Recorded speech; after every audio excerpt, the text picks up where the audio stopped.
सर्वेभ्यः नमस्कारः। जय वीरब्रह्मजय गोविंदमांबजय।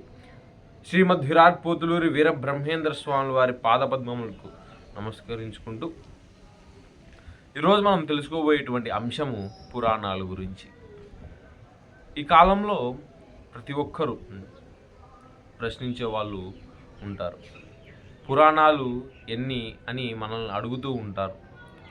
దానికోసం మనము ఈ ఒక్క శ్లోకం ద్వారా 18 పురాణాల పేర్లు ఇతరులకు చెప్పగలం.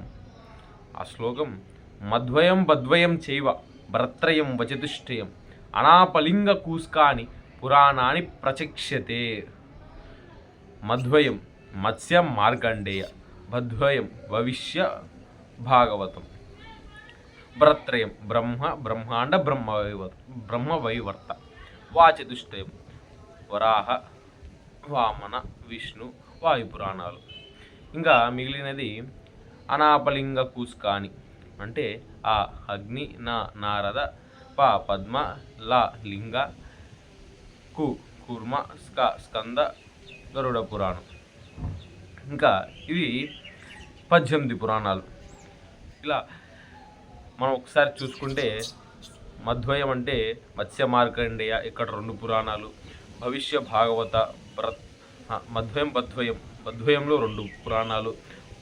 భరత్రయంలో 3 పురాణాలు. బ్రహ్మాండ బ్రహ్మవైవర్త బ్రహ్మపురాణం. ఇంకా వాచతుష్టయం 4. వరాహ వామన విష్ణు వాయు, ఇక్కడతో 11 పూర్తయ్యాయి. ఇంకా మిగిలినది 7 పురాణాలు. అవి ఆ అగ్ని పురాణము, అన్న నా నారద పురాణము, ప పద్మ పురాణము, లా లింగ పురాణం, గా గరుడ పురాణము, ఇంకా తర్వాత అనాపలింగ కూర్మ పురాణం, స్కంద పురాణం. ఇక్కడతో 18 పురాణాలు వచ్చేసాయి. మరి ఈరోజు ఎవరైనా మనల్ని 18 పురాణాలు ఎన్ని అని ప్రశ్నించినప్పుడు మనం ఈ శ్లోకం చెప్పుకోవచ్చు.